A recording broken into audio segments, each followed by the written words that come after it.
بسم اللہ الرحمن الرحیم۔ تزکیہ نفس اور مرشد۔ اپنے نفس کا بہترین تزکیہ یہ ہے کہ اللہ تعالیٰ نے جو مال آپ کو دیا ہے اس میں سے محتاجوں کو دیں۔ جنید جمشید۔ مرشد کے ساتھ تعلق کوئی لکھت پڑھت کا معاملہ نہیں ہے، یہ کسی کے کہنے یا کسی کی نصیحت سے نہیں ہے، جس طرح محبت پوچھ کر نہیں ہوتی اور کوئی رانجھا یہ نہیں کہتا کہ میں ڈگری لے کر آؤں گا تو پھر کسی ہیر سے محبت کروں گا۔ یہ معاملہ تو خود بخود ہوتا ہے۔ ایک شخص اپنے اندر یہ جذبات محسوس کرتا ہے کہ میری زندگی فلاں کے بغیر ادھوری ہے اور میری زندگی کی سمت متعین کرنے والا کوئی ہونا چاہیے۔ یہ احساس کسی ہادی، کسی مرشد یا کسی رہبر کی طرف بھگاتا ہے۔ اگر یہ احساس نہیں ہے تو بذات خود کم بختی ہے کہ مجھے کوئی ضرورت نہیں ہے۔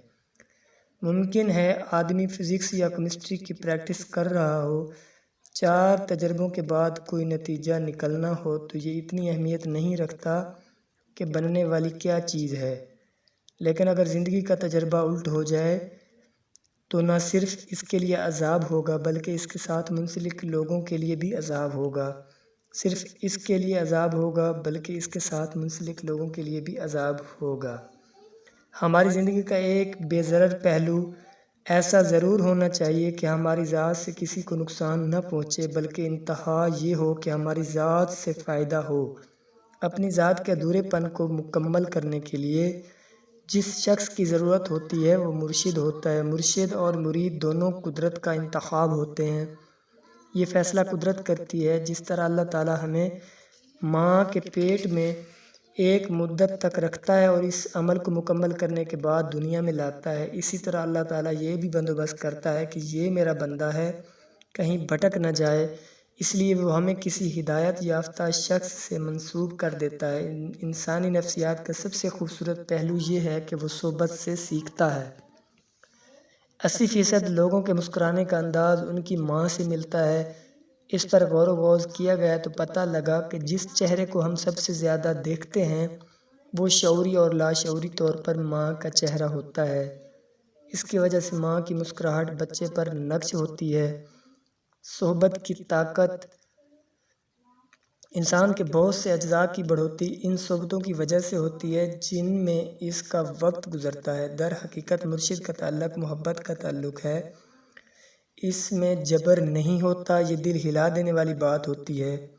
کسی جگہ پر اپنی عقل کا سمندر چھوٹی سی پوٹلی لگتا ہے اور آدمی کو احساس ہوتا ہے کہ اگر میں اندھا ہوں تو یہ راستہ بتانے والا ہے، اس کا ویژن مجھ سے زیادہ ہے، اس کی بصیرت مجھ سے زیادہ ہے۔ حضرت واصف علی واصف رحمۃ اللہ علیہ فرماتے ہیں، آپ کی زندگی میں ایک آواز ایسی ضرور ہونی چاہیے جس آواز کو بغیر تحقیق کے آپ مان جائیں، اور وہ آواز مرشد کی ہوتی ہے۔ مرشد وہ ذات ہے جو آپ سے زیادہ آپ کے فائدے کو جانتی ہے، وہ آپ سے زیادہ آپ کو بھی جانتی ہے۔ جس راستے سے آپ گزر کر جانا چاہتے ہیں وہ اس راستے سے گزر چکی ہوتی ہے۔ حضرت واصف علی واصف رحمۃ اللہ علیہ فرماتے ہیں کہ ہر مسافر کو رہبر کی ضرورت ہوتی ہے، ہر چلنے والے کو رہبر کی ضرورت ہوتی ہے، لیکن ہر ایک کو رہبر کی ضرورت نہیں بھی ہوتی۔ یہ آدمی کو خود دیکھنا چاہیے کہ مجھے رہبر کی ضرورت ہے بھی یا نہیں۔ اگر راستہ نہیں چاہیے تو پھر رہبر کیسا؟ اگر کوئی منزل نہیں ہے تو پھر رہنما کیسا؟ ایک شخص نے چوراہے پر کھڑے بابا جی سے پوچھا، یہ راستہ کہاں جاتا ہے؟ بابا جی نے پوچھا، تمہیں کہاں جانا ہے؟ اس نے جواب دیا، بس کہیں بھی چلا جاؤں گا۔ بابا جی نے کہا، پھر یہ نہ پوچھ کہ یہ راستہ کہاں جاتا ہے، پھر جو بھی راستہ ملتا ہے اسی راستے پر چلتے جاؤ۔ محبت کا راستہ۔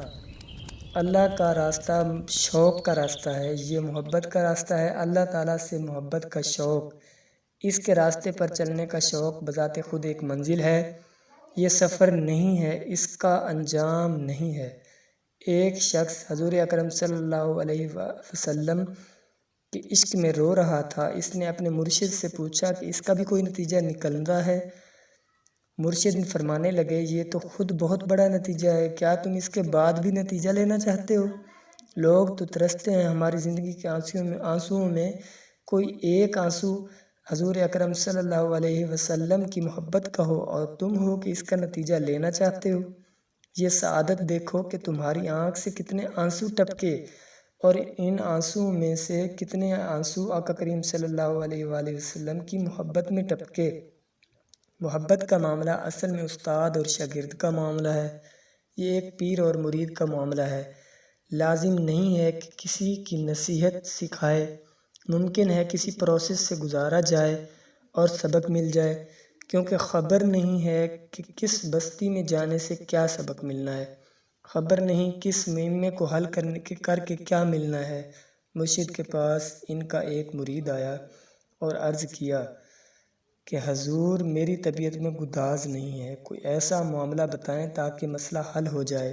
مرشد نے کہا کہ تمہیں کچھ سال ریاضت کرنی پڑے گی، تمہارا مسئلہ حل ہو جائے گا۔ اس نے پوچھا کہ مجھے کیا کرنا پڑے گا؟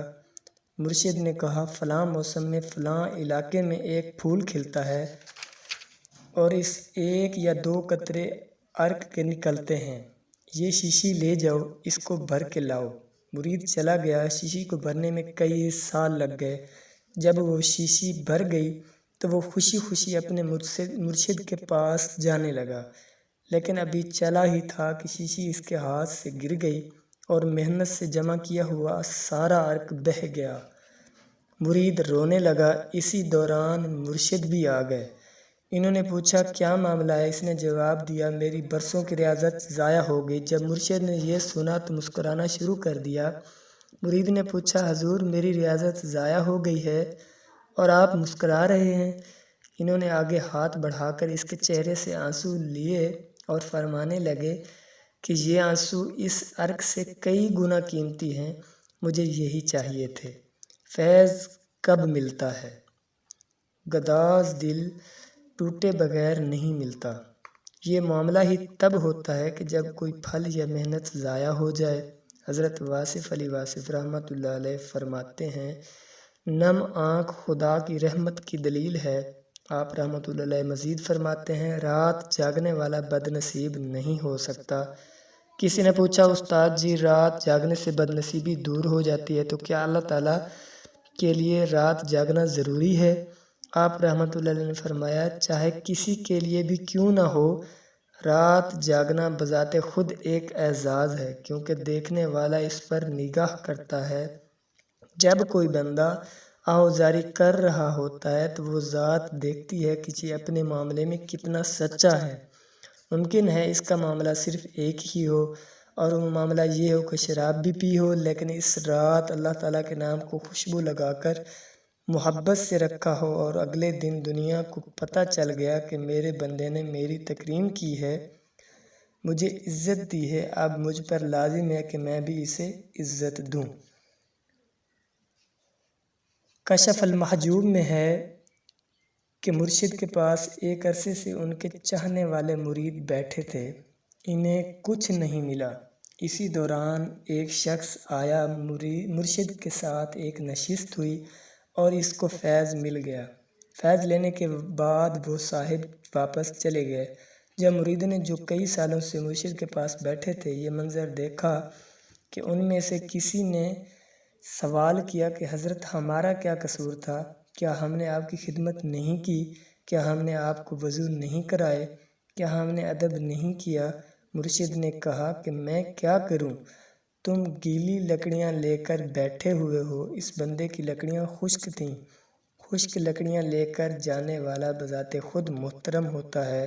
حضرت واصف علی واصف رحمۃ اللہ علیہ فرماتے ہیں روحانیت میں خدا کے راستے میں منزل تمہارا انتظار کر رہی ہوتی ہے، تم نہیں انتظار کرتے، ادھر زیادہ بے تابی ہوتی ہے۔ محبت کا دعویٰ آسان نہیں۔ یہ دعویٰ کہ مجھے اللہ تعالیٰ سے محبت ہے، اس کی حقیقت یہ ہے کہ اللہ تعالیٰ کی آپ سے محبت ہے۔ دیکھنے والا محبت کر سکتا ہے، جس کی آنکھ دیوار سے پار نہیں جا سکتی، جس کی سماعت کمرے سے باہر نہیں جا سکتی، جس کی آنکھ ستارے نہیں دیکھ سکتی، وہ کیا دعویٰ کرے گا کہ وہ خدا سے محبت کر رہا ہے؟ یہ اللہ تعالیٰ کی نظر کرم ہے کہ وہ آپ پر پڑی تو آپ کے اندر یہ احساس ٹھہر جائے کہ مجھے اللہ تعالیٰ سے محبت ہے۔ جاننے والا محبت کر سکتا ہے، انجان کیا محبت کرے گا؟ جتنا وہ ہمیں جانتا ہے ہم تو جاننے کا دعویٰ نہیں کر سکتے۔ یہ اس کا حسن کمال ہے، حسن ظرف ہے اور حسن خیال ہے کہ کتھے مہر علی کتھے تیری ثنا۔ اگر زمانہ چاہے تو وہ ذات کل کائنات میں نہیں سماتی، اگر سمانے پر آ جائے تو بندہ مومن کے دل میں سما جاتی ہے۔ سچی طلب فاصلے ختم کر دیتی ہے، وہ 1300 سال کا پردہ ہٹا دیتی ہے اور غازی علم دین، غازی شہید رحمۃ اللہ علیہ امر ہو جاتا ہے۔ سچی طلب 700 سال کے فاصلے کو مختصر کر دیتی ہے۔ کہاں مولانا روم رحمۃ اللہ علیہ اور کہاں حضرت علامہ اقبال رحمۃ اللہ علیہ۔ یہ ممکن ہی نہیں ہے کہ ایک ایسا شخص جس کی نسلیں یہاں پر گزری ہوں، اور کہاں اس کا تعلق۔ محبت اتنی طاقت رکھتی ہے کہ جسمانی موجودگی کی اہمیت بھی ختم ہو جاتی ہے اور وقت کا فاصلہ سمٹ جاتا ہے۔ اگر سچی محبت نہ ہو تو بارگاہ رسالت صلی اللہ علیہ وسلم کے پاس سے گزرنے والا محروم رہ جاتا ہے، جیسے ابو جہل۔ جبکہ دوسری طرف حضرت بلال حبشی رضی اللہ عنہ کا ستارہ چمک جاتا ہے۔ حضرت علامہ اقبال رحمۃ اللہ علیہ فرماتے ہیں، شوق تیرا اگر نہ ہو میری نماز کا امام، میرا قیام بھی حجاب، میرا سجود بھی حجاب۔ حضرت واصف علی واصف رحمۃ اللہ علیہ ایک واقعہ بیان کرتے ہوئے فرماتے ہیں کہ ایک صاحب اپنے مرشد کے پاس گئے اور کہا کہ مجھے قصیدہ غوثیہ پڑھنے کی اجازت دیں۔ انہوں نے جیب سے 1000 روپے نکال کر کہا انہیں رکھو، پھر کبھی آنا۔ اس نے کہا آپ کی بہت مہربانی، میرا مسئلہ حل ہو گیا۔ مرشد نے کہا ہاں یہی تو حل کرنا تھا۔ مرید نے کہا میں قصیدہ غوثیہ اس لیے پڑھنا چاہتا تھا کہ کوئی 1000 روپیہ مل جائے، یعنی ہم نے اپنی عبادت کے ساتھ دنیاوی ضرورت جوڑی ہوتی ہے۔ اللہ تعالیٰ کے سامنے سچے دل سے گڑ گڑائیے اور اس سے کہیے کہ یہ میرا معاملہ ہے۔ یقین جانیے آپ کو زیادہ انتظار نہیں کرنا پڑے گا اور آپ کا کام ہو جائے گا۔ یہ ممکن نہیں ہے کہ اللہ تعالیٰ کے ہاں دیر ہو۔ اگر بالفرض دیر ہو تو اس کی وجہ ہوتی ہے کہ ہم میں نقص ہوتا ہے، ہم میں اخلاص نہیں ہوتا۔ بسا اوقات جو چیز آنی ہوتی ہے ہم اس کو لینے کے لیے تیار نہیں ہوتے، بسا اوقات جو چیز موجود ہوتی ہے اور ہم اس پر متوجہ نہیں ہوتے۔ ایک صحابی رضی اللہ عنہ حضور اکرم صلی اللہ علیہ وآلہ وسلم کی بارگاہ میں آئے اور عرض کی یا رسول اللہ صلی اللہ علیہ وسلم میں جہاد پر جانا چاہتا ہوں۔ آپ صلی اللہ علیہ وسلم نے فرمایا کیا تمہاری ماں ہے؟ انہوں نے اثبات میں جواب دیا، یعنی کہ ہاں میں جواب دیا۔ آپ صلی اللہ علیہ وسلم نے فرمایا اس کی خدمت کرو۔ انہوں نے یہی بات 2-3 دفعہ کی، جس پر حضور اکرم صلی اللہ علیہ وسلم نے فرمایا تیرے لیے جہاد سے افضل ماں کی خدمت ہے۔ ممکن ہے ہمیں کوئی کہے کہ راستے کا پتھر ہٹا دو، جبکہ ہم نے فیصلہ کیا ہو کہ ہم نے پہاڑ ہی ہٹانا ہے۔ اسی طرح کوئی کہے کہ نماز پڑھ لو، جبکہ ہم نے پوری تیاری کر کے بیٹھے ہوں کہ ہم نے مسجد بنانی ہے۔ جو کہہ دیا جائے بعض اوقات اسے من و عن قبول کر لینے ہی میں بہتری ہوتی ہے۔ سب سے بڑا رہبر، سچی طلب سب سے بڑا رہبر ہے، کیونکہ سچی طلب سچے رہبر تک لے جاتی ہے۔ حضرت واصف علی واصف رحمۃ اللہ علیہ فرماتے ہیں سچا مرید جھوٹے پیر کو بھی سچا کر دیتا ہے۔ مزید فرمایا کہ جھوٹے پیر کو بھی نماز پڑھنی پڑتی ہے۔ جو بندہ روحانیت لے کر آتا ہے وہ ضائع نہیں جاتی، اس روحانیت کے لیے اس کی راتیں لگی ہوتی ہیں، جس کی وجہ سے وہ پیغام سینوں میں، کتابوں میں اور لوگوں کی گواہیوں میں زندہ رہتا ہے۔ اگر آدمی کا کسی کے ساتھ انتہائی دیانتداری کا معاملہ ہو تو اگلا بھی دیانتدار ہو جاتا ہے۔ وہ جتنی دفعہ دیانتداری برتے گا اس کا صلہ اس کو ملے گا۔ جس رات حضور اکرم صلی اللہ علیہ وسلم نے 313 صحابہ کرام رضی اللہ عنہم کو اکٹھا کر کے دعا فرمائی کہ اے اللہ یہ چلے گئے تو پھر کوئی تیرا نام لیوا نہیں رہے گا، وہ دعا اتنی قبول ہوئی کہ وہی 313 کی تعداد آج اربوں تک پہنچ چکی ہے۔ فیض والا معاملہ چل پڑتا ہے تو وہ رکتا نہیں ہے، وہ کسی نہ کسی شکل میں چلتا رہتا ہے۔ فیض انتظار کرتا ہے کہ 700 سال بعد رومی کے اقبال نے آنا ہے۔ حضرت علی بن عثمان حجویری رحمۃ اللہ علیہ نے چند لوگوں کو مسلمان کیا ہوگا اور آج انہی کی نسلیں برِ صغیر میں نظر آ رہی ہیں۔ ذرا سوچئے، کسی کا بڑا مسلمان نہ ہوا ہوتا تو آج اس کی نسل بھی مسلمان نہ ہوئی ہوتی۔ یہ نسلیں حضرت علی بن عثمان حجویری رحمۃ اللہ علیہ کے درجات بلند کرنے کے لیے کتنا بڑا ذریعہ ہیں۔ محبت کا فیض۔ حضور اکرم صلی اللہ علیہ وسلم آخری ایام میں مسجد نبوی میں بیٹھے ہوئے تھے۔ آپ صلی اللہ علیہ وسلم کی آنکھوں میں آنسو تھے۔ صحابہ کرام رضوان اللہ اجمعین نے پوچھا، یا رسول اللہ صلی اللہ علیہ وسلم، آنسوؤں کی کیا وجہ ہے؟ ہم سے کوئی گستاخی ہو گئی؟ آپ صلی اللہ علیہ وسلم فرمانے لگے کہ تم نے تو مجھے دیکھا ہے، میں ان لوگوں کو یاد کر کے رو رہا ہوں جنہوں نے مجھے دیکھا نہیں ہوگا، لیکن وہ مجھے یاد کر کے روئیں گے۔ وہ کیا چیز ہے جو سینے سے چلتی ہے، جو ایک سے دوسرے میں چلتی ہے؟ کتاب تو شاید علم کا مدفن ہے، لیکن نگاہ مخرج، اس کے لیے فیض ایک سینے سے دوسرے سینے میں منتقل ہوتا ہے۔ آج تک دنیا کی تاریخ میں کسی کو اتنی محبت سے یاد کیا ہی نہیں گیا جتنا حضور اکرم صلی اللہ علیہ وسلم کو یاد کیا گیا ہے۔ ہماری عبادت کے کمزور درجے ہو سکتے ہیں، لیکن ہماری محبت کا قوی درجہ یہ ہے کہ آپ صلی اللہ علیہ وآلہ وسلم کی یاد میں آنکھوں میں آنسو آ جائیں، یہی فیض ہے۔ دل کا قطب نما۔ اللہ تعالیٰ دیکھتا ہے کہ کس بندے کو کہاں لگانا ہے، اس لیے یہاں سارے مرشد بھی نہیں ہیں اور سارے مرید بھی نہیں ہیں، سارے مسلمان بھی نہیں، سارے ہندو بھی نہیں۔ اگر سارے ہی ڈاکٹر بن جائیں تو پھر یہ سسٹم نہیں چلے گا۔ یہ تو ان کی بات ہے جو روحانیت کے راستے پر بیٹھے ہیں۔ یہ سوال ان بیماروں کا ہے جو ڈاکٹر کی تلاش میں پھر رہے ہیں۔ وہ شخص آپس میں باتیں کر رہے تھے۔ ایک صاحب نے دوسرے سے کہا کہ فلاں صاحب بہت بڑے بزرگ ہیں۔ دوسرا شخص ان بزرگ کو چیک کرنے چلا گیا اور وہاں بیٹھ گیا۔ دوسرے دن پھر چلا گیا، وہاں بیٹھنے کی وجہ سے بزرگ سے ان کا رابطہ بن گیا۔ پھر کئی سال گزر گئے، وہ سوال لے کر جاتا، اسے جواب ملتا۔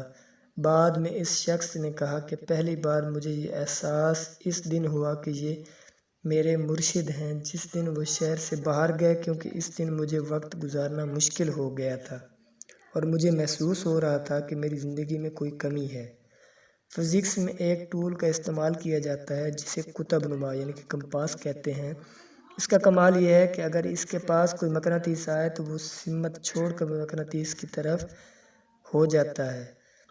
اسی طرح مرشد بھی سمت بدل دیتا ہے۔ ایک صحابی رضی اللہ عنہ عرض کرتے ہیں کہ یا رسول اللہ صلی اللہ علیہ وآلہ وسلم،